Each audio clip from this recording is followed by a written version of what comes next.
Faves, Larry. Oh.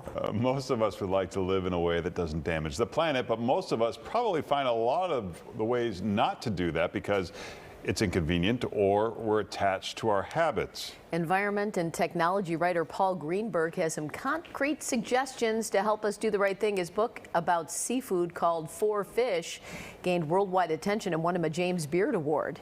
His latest is the Climate Diet, 50 Simple Ways to Trim Your Carbon Footprint. And good morning, Paul. Good morning. Good morning. How you guys doing? Good to have you with us. Thanks. You say to swap salmon for tuna. So let's start there. Why would that matter? Well, salmon is a super low carbon thing to catch. It's also, most of the wild salmon that we get here is coming from Alaska, super well managed.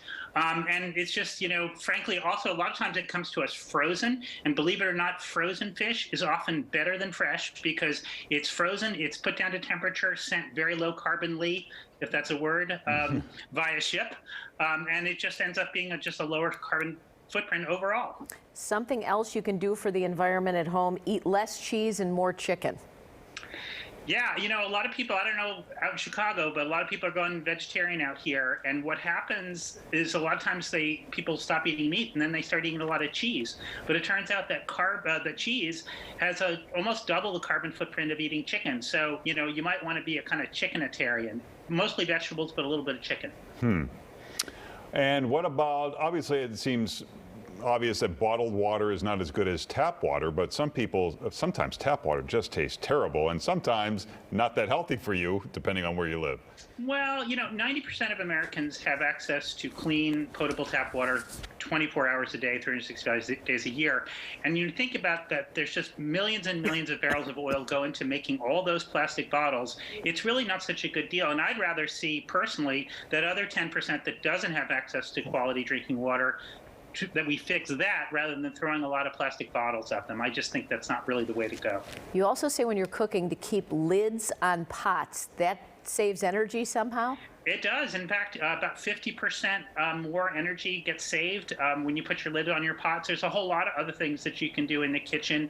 Switching from a gas range to an electric range, for an example, is actually more carbon efficient and also better for you health-wise because you're not getting the fumes from the gas into the air when you cook. Can I ask you something outside of food? With electric cars, which seem to be becoming more mainstream than 10 years ago and faster than I ever would have thought, what about, though, the mining of the batteries and the disposal of the batteries?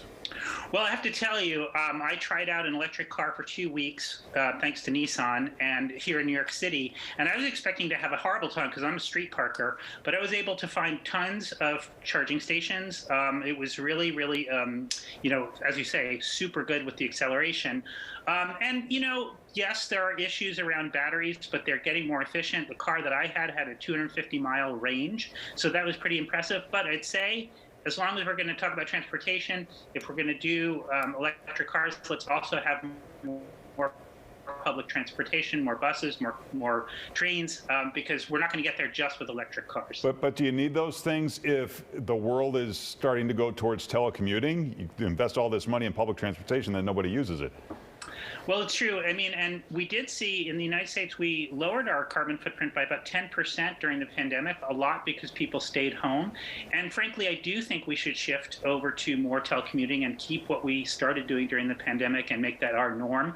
But that said, people are still going to need to come into the office a couple of times a week, 3 times a week. And, and there's, frankly, we're never going to get rid of the office entirely.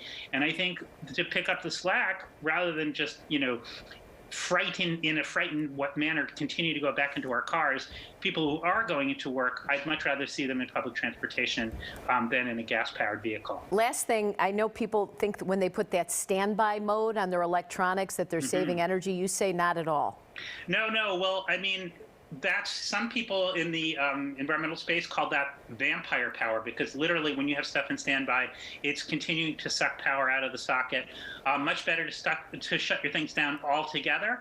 And in fact, I also advocate in another book I wrote called Goodbye Phone, Hello World, that you should really just shut down your electronics altogether at night just so you get a better night's sleep and don't get so distracted when you wake up in the morning. All right. Well, the book is The Climate Diet. Paul, thanks for being with us. My pleasure. Thanks for having me.